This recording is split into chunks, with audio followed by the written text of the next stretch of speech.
తలనేమో ఫిలిష్తీయుల దేశములో ఉన్నటువంటి నలుమూలలకు పంపించడం, అతని మొండెమునేమో ఆ గోడకు తగిలించడం చూసినటువంటి వీళ్ళు ఏం చేశారనంటే గనక రాత్రంతా నడిచి తెగించి వాళ్ళు ఏం చేస్తారు తెలుసా, సౌలును చక్కటి రీతిలో సమాధి చేసినట్లుగా లేఖనాల్లో మనం చూస్తూ ఉన్నాం. ఎందుకు వారు ఆ రీతిగా చేశారు అని అంటే గనక ఇజ్రాయేల్ పరిపాలించినటువంటి మొట్టమొదటి రాజు ఎవరు? సౌలే కదండి. ఇప్పుడు సౌలు ఎవరి చేత ఎంపిక చేయబడ్డాడు? ఎవరి చేత ఎన్నిక చేయబడ్డాడు? ఎవరు నియమించారు? దేవుడే నియమించాడు. దేవుడే నియమించి సమూయేలును పంపించి ఏం చేశాడు? ఇజ్రాయేలు మీద రాజుగా ఉండటానికి దేవుడు అభిషేకించాడు. తర్వాత చూడండి, అలా రాజ్య పరిపాలన కొనసాగుతూ ఉన్నప్పుడు దేవునికి ఇష్టడుగా జీవించాడా అని అంటే గనక సౌలు దేవునికి ఇష్టడుగా ఉండలేకపోయాడు. ఎన్నో ఆధిక్యతలు అవకాశాలు వచ్చినప్పటికీ కూడా అవకాశాన్ని సద్వినియోగం చేసుకోలేకపోయాడు. దేవుని మాటకు సంపూర్ణమైనటువంటి విధేయతను చూపించాల్సినటువంటి వాడు దేవుని మాటకు ఏం చేశాడు? ఏం చూపించాడు? అవిధేయతను చూపించాడు. కనుక ఇప్పుడు రాజ్యం ఎవరి చేతికి వెళ్ళిపోయింది? ఇప్పుడు దేవునికి మహిమ కలుగును గాక. ఇప్పుడు సౌలు తర్వాత ఎవరు వచ్చేసారు? దావీదు వచ్చేసాడు. దేవునికి మహిమ కలుగును గాక. ఇప్పుడు చూడండి, దావీదును కూడా ఎవరు కోరుకున్నారు? మరి సౌలు ఎలా ఉన్నాడు, దావీదు ఎలా ఉన్నాడు? బైబిల్ చెబుతున్న మాట తెలుసండి, దావీదు అంతకంతకు ఏమయ్యాడంట, మరి సౌలు గారు అంతకంతకు ఎదిగాడు. మరేమైపోయాడు? కారణం ఏంటి? మీకు అందరికి బాగా తెలుసు. నేను ఇప్పుడు దాన్ని చెప్పడానికి నేను ఇష్టపడలేదు. కానీ ఇక్కడ ఇప్పుడు ఎవరి చేత అభిషేకించబడ్డాడు? ఎవరు కోరుకున్నాడు? దేవుడే కదా. ఇప్పుడు దేవుడు కోరుకుని దేవుడు అభిషేకించినటువంటి సౌలు మృతదేహం అలా ఉండేసరికి వీళ్ళకి ఏమైపోయిందో తెలుసండి, బాధ అనిపించింది. ఎందుకో తెలుసా? ఈయన దేవుని చేత అభిషేకించబడిన వాడు, దేవుని చేత అభిషేకించబడినటువంటి ఈ శవం మృతదేహం అలా ఇలా ఉండకూడదు అనేటువంటి విషయాన్ని తెలుసుకున్నటువంటి వారు అక్కడ మనం చదివాము. ఏంటో తెలుసండి, బలశాలులందరూ లేచి 31:12 రాత్రంతా నడిచి సౌలు యొక్క మొండెమును అతని కుమారుల కళేబరములను బెస్సాను పట్టణపు గోడ మీద నుండి దించి యాబేషులకు తిరిగి వచ్చి వాటిని ఏం చేశారంట? దహనం చేశారంట. ఈ విషయాన్ని ఇప్పుడు సౌలు చనిపోయిన తర్వాత ఎవరు వచ్చారు? ఇప్పుడు దావీదు వచ్చాడు. ఇప్పుడు దావీదేమో రాజుగా అభిషేకించబడిన తర్వాత చూడండి, ఇప్పుడు రాజుగా అభిషేకించబడిన దావీదు వీరిని పిలిచి అభినందిస్తూ వారిని ఆశీర్వదిస్తూ అంటూ ఉన్నాడు. ఏమన్నా తెలుసండి? ఇప్పుడు మనం చదువుకున్నాం కదండి, 5వ వచన భాగం, 2వ సమూయేలు గ్రంథం 2వ అధ్యాయము 5వ వచన భాగం. సౌలును పాతి పెట్టిన వారు యెబెస్గిలాదు వారని దావీదు తెలుసుకొని చూడండి, మీరు ఏం చూపారంటమ్మా? ఉపకారము చూపి చూసారండి, పాతి పెట్టి తిరిగి గనుక యెహోవా చేత మీకు ఏముంది చెప్పండి?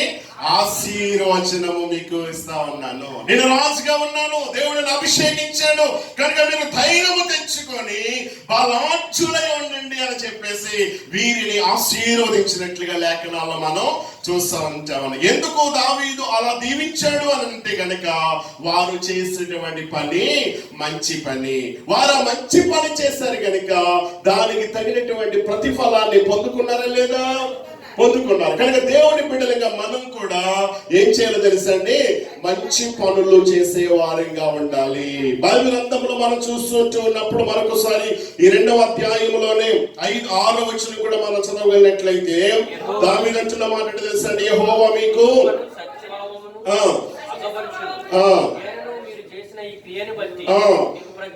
నేను మీకేం చేస్తాను? మేలు చేస్తారు కనుక మేలుకు ప్రతిగా నేను మీకు ఏం చేస్తాను? దేవునికి మహిమ కలుగును గాక. సౌమ్యపడసారి గట్టిగా హల్లెలూయా. చూడు, అభిషేకించబడినటువంటి ఆ యొక్క సౌలు యొక్క మృతదేహం అలా ఉండేసరికి వీరు తట్టుకోలేకపోయారు. ఎందుకు తట్టుకోలేకపోయారు? సౌలు ఎన్నో సందర్భాల్లో దావీదుని చంపాలని ప్రయత్నం చేసినప్పుడు ఏమంటే దావీదుకి అందినప్పుడు కూడా సౌలుని దావీదు చంపేశాడా? చంపలేదు. ఎందుకు చంపలేదు? ఈయన ఎవరు?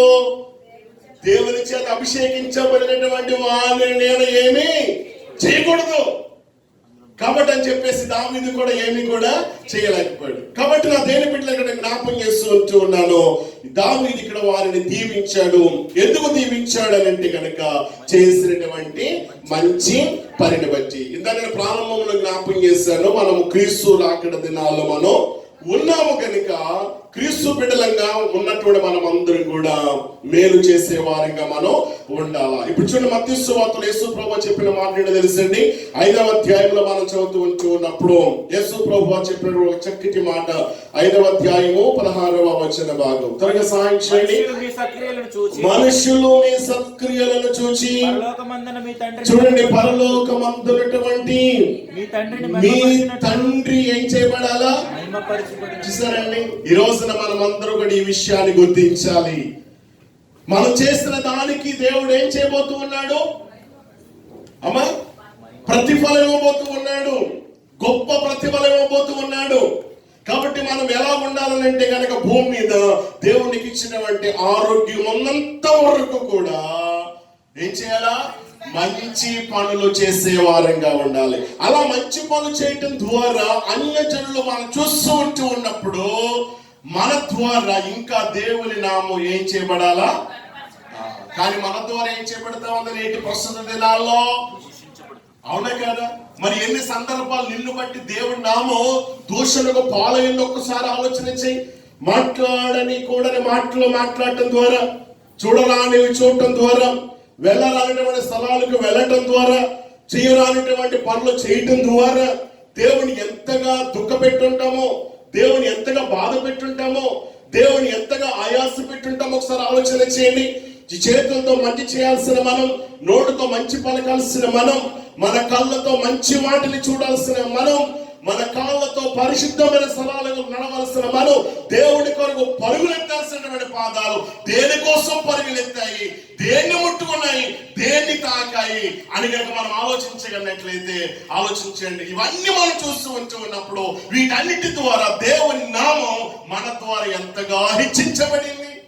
అందుకని ప్రభువు అన్నారు, మిమ్మును బట్టి ఏం చేయబడతా ఉంటా ఉంది? నా నామం.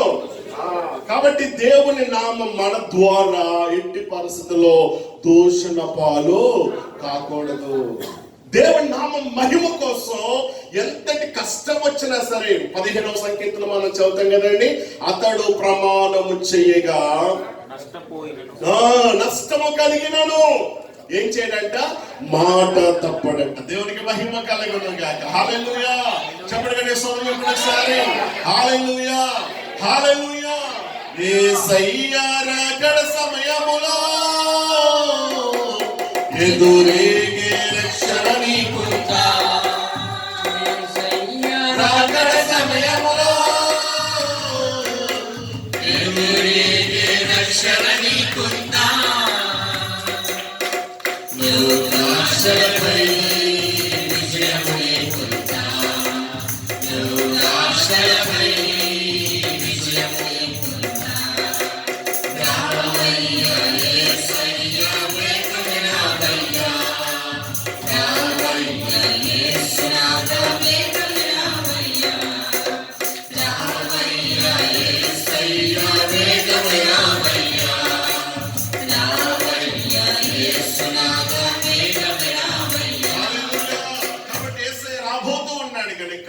భూమి మీద బ్రతికి ఉన్న మనం అందరము కూడా ఆయన చివంత వరకు కూడా మేలు చేసే వారంగా మనం ఉండాలి. మంచి పనులు చేసే వారంగా మనం ఉండాలి. కొన్నిసార్లు మంచి చేస్తూ ఉంటా ఉన్నప్పుడు భయంకరమైనటువంటి శ్రమలు, బాధలు, నిందలు, అవమానాలు భరించాలి. అయినప్పటికీ కూడా ఉదాహరణకి శత్రుకు, మేషకు, అబేద్నెగోలు చూడండి, వారి ద్వారా దేవుని నామం మహిమపరచబడిందా, అవమానపరచబడిందా? వారు అక్కడ చేసిన పని ఏంటి? పరిస్థితి ఎలా ఉంది? అక్కడ ఎలాంటి పరిస్థితుల్లో వారు నిలబడ్డారండి? మరి అలాంటి పరిస్థితి నీకు ఎదురైతే, నాకు ఎదురైతే మనం ఎలా ఉంటాం? మన విశ్వాసం ఏంటి? ధైర్యంగా ఉండగలమా మనం? ఆలోచించండి అదేని బిడ్డలారా. కాబట్టి అలాంటి పరిస్థితుల్లో కూడా దేవుని కొరకు మనం ఏం చేయబడాలా? నిలవబడాలి. అందుకే అతడు ప్రమాణము చేయగా నష్టము కలిగిన నేను తప్పుడు మాట తప్పుడు. అందుకని గలతీయులకు రాసిన పత్రిక 6వ అధ్యాయం 9వ వచన భాగం మనం చదువుతూ ఉంటున్నప్పుడు పౌలు గారు మాట్లాడుతూ ఏమంటాడో తెలుసండి? పౌలు గారు మాట్లాడుతూ 9వ వచన భాగంలో, మనము మేలు చేయుట యందు విసుగక యుందుము, మనము అలయక మేలు చేసితిమేని తగిన కాలమందు.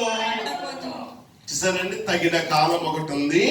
ఆ తగిన కాలంలో దేవుని నిమిత్తం నువ్వేం చేసావో వాటన్నిటికీ కూడా దేవుడు గొప్ప ప్రతిఫలాన్ని ఇవ్వబోతూ ఉన్నాడు. కానీ మనం ఎలా చేయాలి మంచి పనులు? 6వ అధ్యాయంలో మీరు చదవండి. ఇంటికి వెళ్ళిన తర్వాత మనుషులకు కనబడవలనని మీ సత్క్రియలు, మీ యొక్క ధర్మం కావచ్చు, మీ ప్రార్థన కావచ్చు, మీ ఉపవాసం కావచ్చు, ఎలా ఉండకూడదు? మనుషులు చూస్తున్నారని కాదు. ఎవరు చూస్తున్నారు? రహస్యమందు చూచు నీ తండ్రి నీకేమిస్తాడు? నమ్మిన వారు సోదరులు చెప్పండి సార్. ఆయన రహస్యంగా చూస్తూ ఉన్నాడని. ఖచ్చితంగా నీవు చేసిన దానికి నీకేం చేయబోతున్నాడమ్మా? ప్రతిఫలం ఇవ్వబోతున్నాడు. కాబట్టి మనం ఏం చేయాలో తెలుసండి?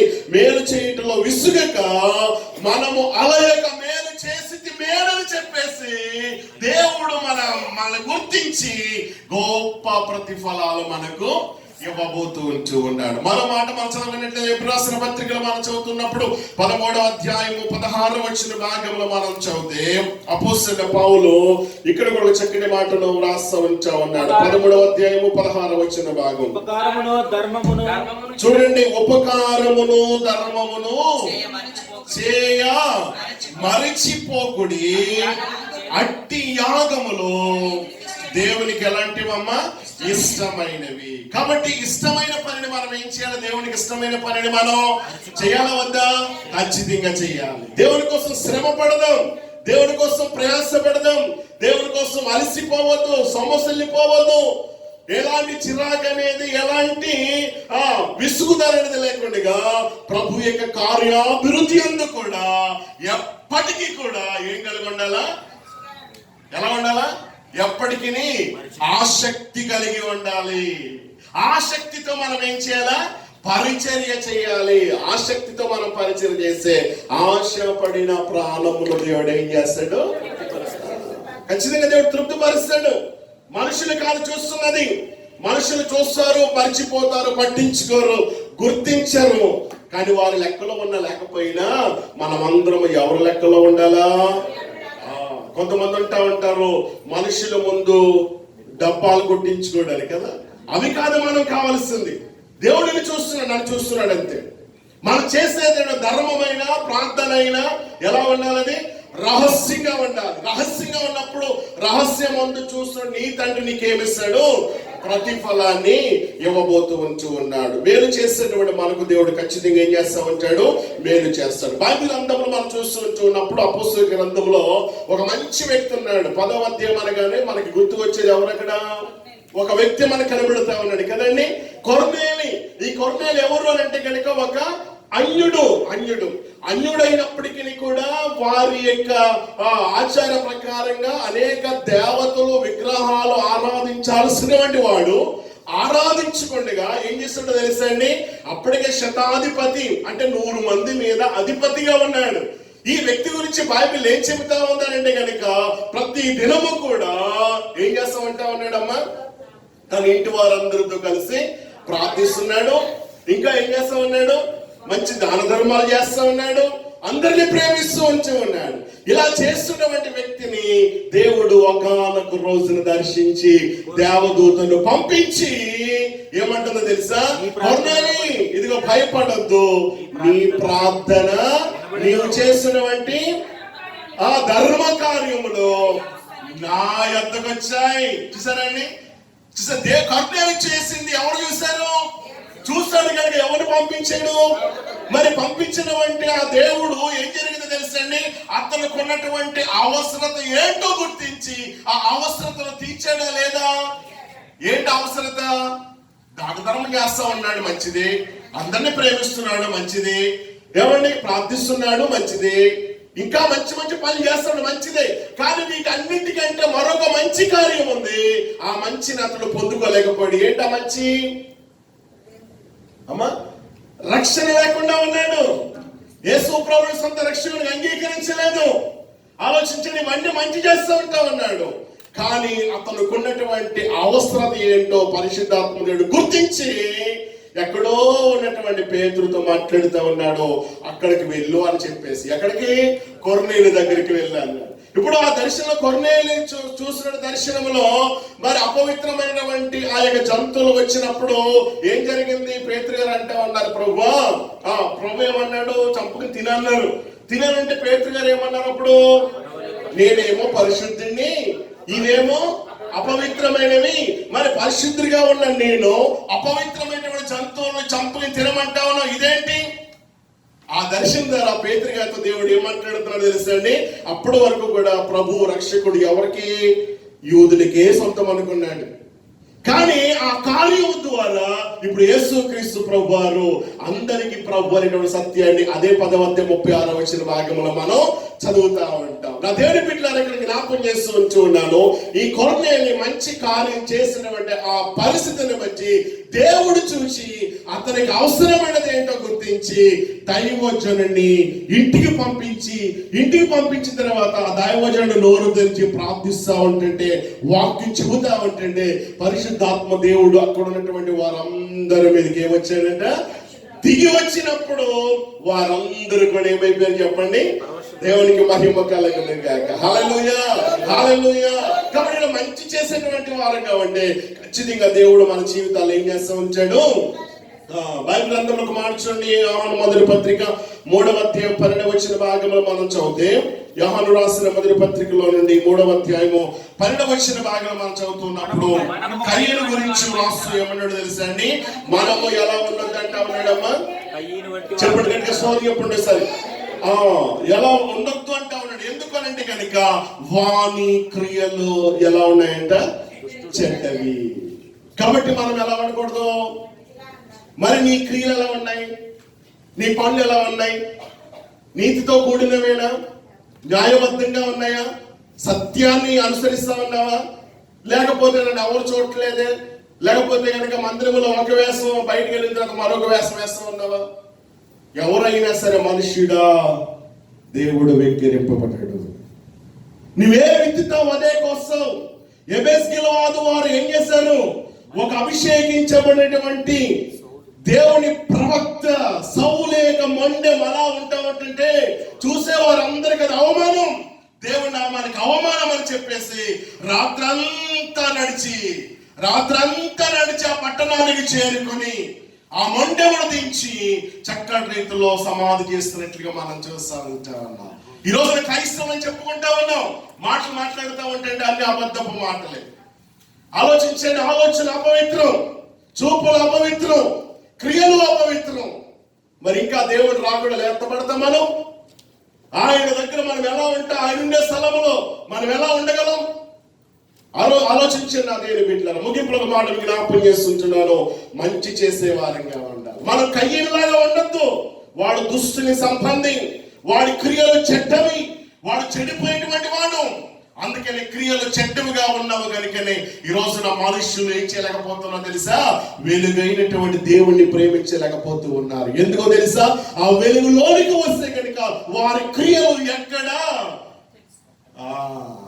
అని ఏం చేయాల్సిన తెలుసండి? చీకటిలోనే ఉంటూ ఉన్నారు. ఇంకెంతకాలం చీకటిలో మనం ఉంటాం? ఇంకా ఎంతగా అసహ్యమైన కార్యాలు చేస్తూ దేవుని ఆయుస్సు పెడతాం? ఇంకా ఎంతకాలం దేవుని నామానికి అవమానకరంగా మనం ఉంటాం? కడవరి దినాల్లో ఉన్న మనం దేవుని కోసం మంచి చేసి ఈ రోజున మంచిని దేవుడు నీకు ఇస్తాడండి, మంచిని ఇస్తాడు. అందుకనే ఇక్కడ రాయబడిన మాటలు మనం చదువుతూ ఉన్నప్పుడు వీళ్ళ బైబిల్ అంతా మనం చూసి ఇంకా గొప్ప గొప్ప వాళ్ళు మంచి చేసిన వారందరికీ కూడా మంచి కార్యాలు వారు పొందుకున్నారు. ఇక 2వ రకం చూడండి, అక్కడే రాయబడిన మాట 2వ అధ్యాయంలో సమూయేలు 2వ గ్రంథం 8వ అధ్యాయం 2వ అధ్యాయము 8వ వచ్చిన భాగం చదువుతారు ఒకసారి. 2వ సమూయేలు గ్రంథం 2వ అధ్యాయము 8వ వచ్చిన భాగం. నేరు కుమారుడగు అమ్మా నేరు కుమారుడు అబ్నేరు అను సౌలు యొక్క సైన్యాధిపతి సౌలు కుమారుడగు ఇష్బోషెతును నయీమునకును తోడుకొని పోయి. సరే, మీరు ఇంటికి వెళ్ళి అక్కడ 2వ సమూయేలు 2వ అధ్యాయం 8 నుండి 32 వరకు కనుక మీరు చదవగలిగినట్లయితే అక్కడ ఒక పేరు మనకి కనబడతా ఉంది. ఎవరు అంటే కనుక అబ్నేరు. ఏం పేరు చెప్పండి? అబ్నేరు. మొట్టమొదటి ఎవరు? యెబెస్గిలాదు వారు కదా. యెబెస్గిలాదు వారు ఏం చేశారు? మంచి పని చేశారు. మంచి పని చేశారు కనుక సౌలు మరణించిన తర్వాత రాజు ఎవరయ్యారు? దావీదు అభిషేకించబడ్డాడు. ఇప్పుడు రాజుగా అభిషేకించబడిన తర్వాత వీరిని తెలుసుకొని, వీరిని గుర్తించి దూతలను పంపించి దగ్గరకు రప్పించుకొని, ఇదిగో నేను మీకు ఆశీర్వచనము ఇస్తా ఉన్నాను, నేను రాజుగా అభిషేకించబడ్డాను కనుక మీరు ధైర్యంగా ఉండండి అని చెప్పేసి చక్కటి రీతిలో వారిని అభినందించినట్లుగా లేఖనాల్లో మనం చూస్తూ ఉంటా ఉన్నాం. ఇక్కడ 2వ అధ్యాయం 8-32 వచనాలు మనం చదివితే ఇక్కడ రాయబడిన మాట ఏంటో తెలుసండి. ఇక్కడ ఒక వ్యక్తి మనకు కనబడుతా ఉన్నారు. ఎవరు వ్యక్తి అన్నమాట? అబ్నేరు. అబ్నేరు అబ్నేరు ఇతడు ఎవరు అంటే కనుక సౌలు గారి యొక్క సైన్యాధిపతి. సౌలు గారి యొక్క సైన్యాధిపతి. ఇప్పుడు సౌలు మరణించిన తర్వాత సౌలు కుమారుడకు ఎవరు? ఇష్బోషెతును ఏం చేశారంట? కొన్ని గోత్రాల మీద రాజుగా అభిషేకించడం జరిగింది. సరే, అబ్నేరు అతని సైన్యము తర్వాత ఇంకా దావీదు సేవకులతో యుద్ధం చేయడానికి వచ్చారనమాట. అబ్నేరును అతని సైన్యము దావీదు సేవకులతో ఏం చేయడానికి వచ్చారు? యుద్ధం చేయడానికి వచ్చారు. అలా యుద్ధం జరుగుతూ ఉన్నటువంటి సందర్భంలో దావీదు సేవకులు ఏం చేశారు తెలుసా అండి? అబ్నేరును తరమడం ప్రారంభించారు. అబ్నేరు తరమడం ప్రారంభిస్తే అలా సాయంకాలం వరకు కూడా తరుముతూనే ఉన్నారంట. సాయంకాలం అయిపోయింది. చూడండి అక్కడ రాయబడిన మాట ఏంటో తెలుసా? సాయంకాలం అయినప్పుడు అబ్నేరు తమ సహోదరులను ఏం చేయవద్దన్నాడు తెలుసా అండి? తరమవద్దని చెప్పేసి ఆజ్ఞయమ్మని బ్రతిమలాడుకుంటా ఉన్నాడు. ఇప్పుడు చూడండి ఇక్కడ 25 నుండి మనం చదువుతాం. 2వ అధ్యాయంలోనే 25 నుండి 27 వచనాలు చదవండి ఒకసారి.